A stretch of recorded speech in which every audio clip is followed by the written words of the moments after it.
Hi everyone, I'm Amrita for and from the Health Collective, and I'm looking at creating a sort of new series. We're going to try and do these weekly catch up sessions where I'm going to share a bit of what I've been reading, what I've been learning, and see what resonates with you.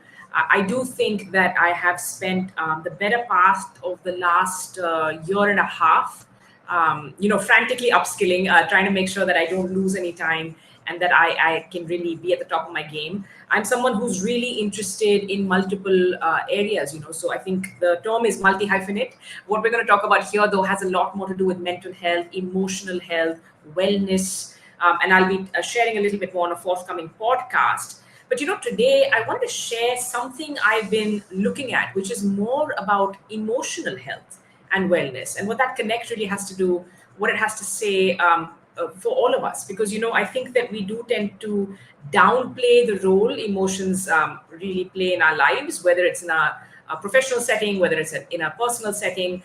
We tend to think that we are more rational, more logical, and sometimes we repress what we're feeling. Sometimes we, of course, don't acknowledge feelings at all, and sometimes we judge ourselves for what we're feeling. There's no right or wrong here, but we have learned several things along the last 8 years of the Health Collective, and I've learned several things from therapists, from learning from people, experts, talking to people, sharing stories, sharing my own stories and my own journey as well. Today, I'm going to share a little bit about emotions in a very friendly way. So there's no jargon. If there's jargon, you can call me out in the comments. I'm going to center this around a course I did by the super famous psychologist Susan David. Some of you might have heard of her. She's phenomenal. I think she's up at Harvard, if I'm not mistaken.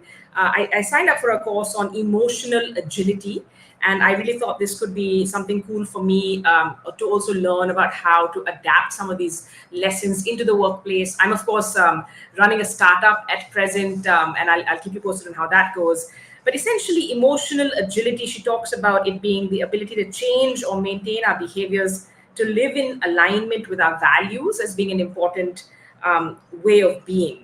So when we're emotionally agile, we're flexible, we're adaptive, we're better positioned to manage our goals, she says. I'm not going to get into the whole thing because, of course, she does have a course, and this is entirely something I recommend. I do want to talk a little bit about emotions, though. And, she's someone who talks about how it's really important for us to learn to label our emotions to understand what's really going on. So one thing Susan David says, and one thing all of us, who've been on this planet for this many years know, is that this too will pass. As she puts it, most emotions eventually pass. We know that, using a rational part of the brain, that when I'm sitting here happy, that's going to pass. When I'm sitting here sad or a bit low, that's also going to pass. For most of us, emotions will eventually pass.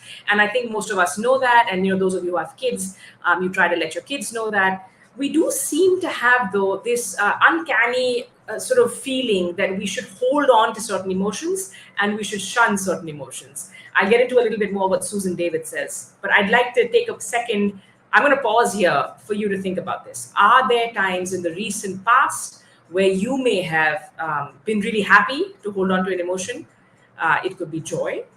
It could be literal happiness. It could be something positive as far as you're concerned that you try to hold on to. Think about that for a second. And if you want, you can write it down. I'm going to think about it and write it down too.